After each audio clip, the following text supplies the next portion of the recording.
Alright, y'all. Come through one at a time. Awesome moves.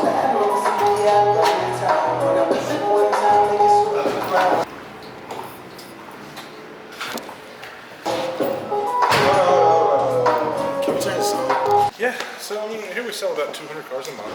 I've got 86,000 square feet. I've been doing it for over 10 years. So all kinds of vehicles to choose from. What are you looking for?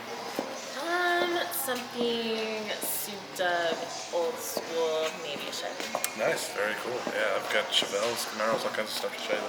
Yeah, right, like nice shiny paint too. Okay, very cool. Something fast too. Fast, leather interior. You can do that, absolutely. I love that would be awesome.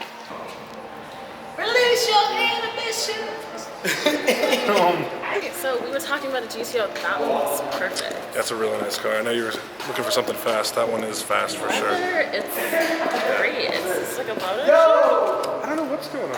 We should put her in this one. Let's bring it up. We should put her in there. How you doing? Is this your car? No. But we shoot. You want to get in? Yeah, actually, I'll just take this one. So, let's do the paperwork. What you mean, bro? We shooting a whole photo shoot, bro. You just don't sell them. Listen, can I at least ride with you? I mean, I'm good. I drive. You gonna get tired. You look like the man doing. I don't even know if I should shut the door or what. Just cop the whip. You gonna cop the whip and drive? Fuck it.